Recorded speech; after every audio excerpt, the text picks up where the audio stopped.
Welcome back to the show, everybody. It's no secret this week or the last week that we had a couple of fire outbreaks in Onitsha. Um, very, very sorry to the people who lost property and lives that were lost. And that's one of the things we want to discuss now on this segment. So I have with me in studio Timi Olagunju, who is a lawyer and a policy analyst. Welcome, Timi, to the show. Thank you for having me. It's understood that all emergencies, particularly natural calamities, cannot be prevented, but its impact on assets, risk to life and revenue loss, human mortality, and revenue loss can be minimized with good emergency preparedness at all levels and appropriate planning, which is something that we fail to implement in Nigeria for some reason. I remember that there was also this week another incident where a petrol tanker stopped and was gushing fuel all over the expressway, and we had people going there. There was a video of people going to scoop the petrol that was gushing out, and they were going, in droves, and someone was making a video, and I could hear the commentary in the video. The guy was saying that if something happens now, that all these people are going to die. And I thought to myself, my guy, are you aware of the impact of this, what the impact of this explosion could be for you, who is also even making the video?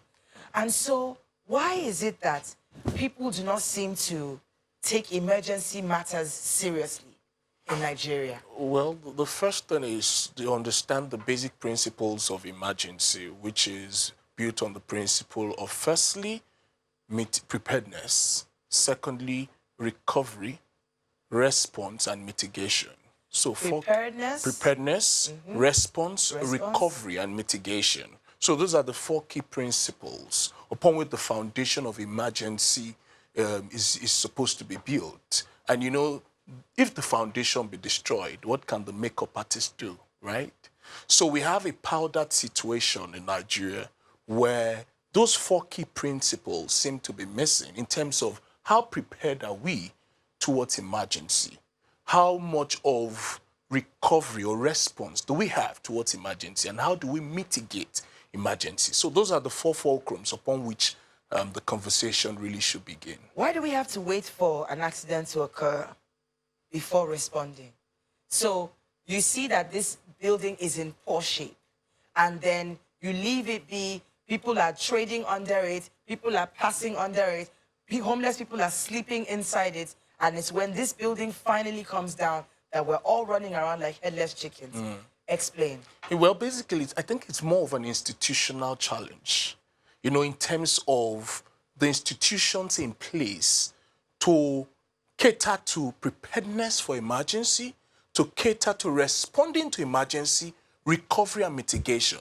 So, for example, one of the institutions we have in Nigeria, which was really founded in 1976, thereabout, the Nigeria National Emergency Recovery Agency.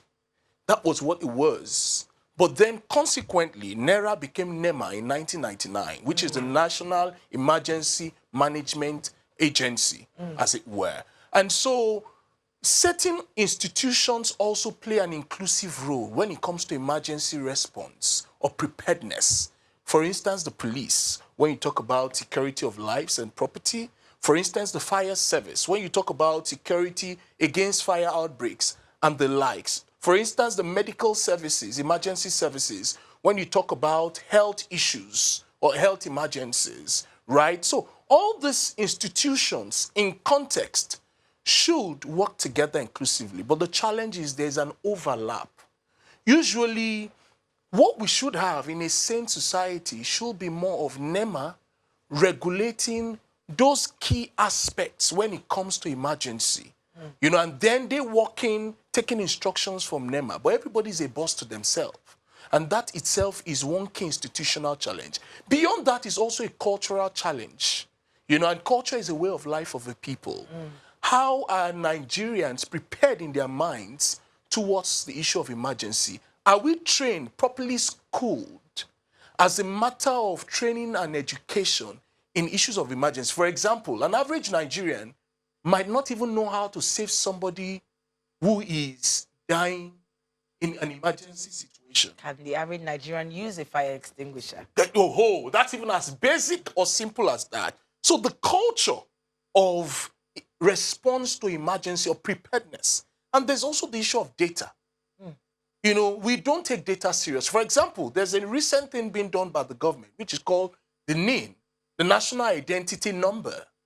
But trust me, if you go get your number, you may be shocked that the process of data collection does not really reflect an output that will create the kind of success we need.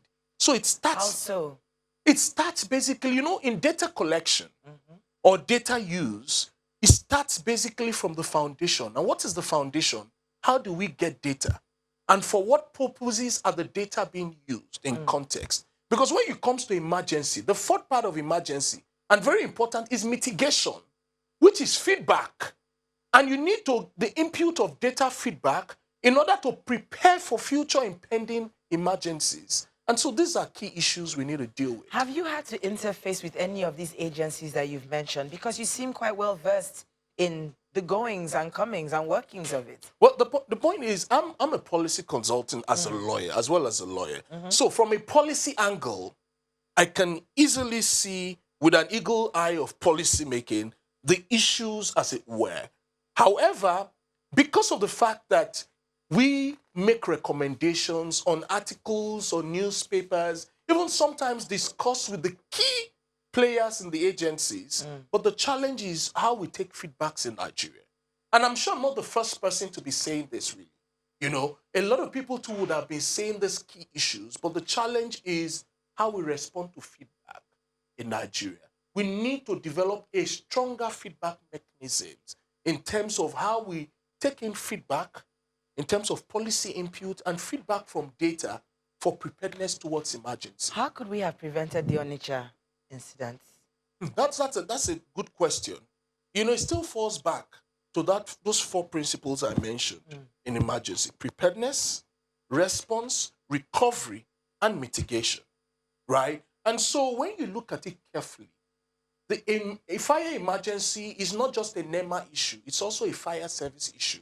I heard from grapevines that the fire service in another state, without mentioning their name, were the ones that came to the rescue for the incident, as it were, in neighboring states. Well, how is it possible that Onitsha market, arguably one of the biggest markets in West Africa, was unable to be saved or didn't have a response unit that is stationed close enough to be able to have helped quench the fire? It just boils back to how much we value human life, you know, and it boils down to those two issues we've discussed earlier: institution and culture.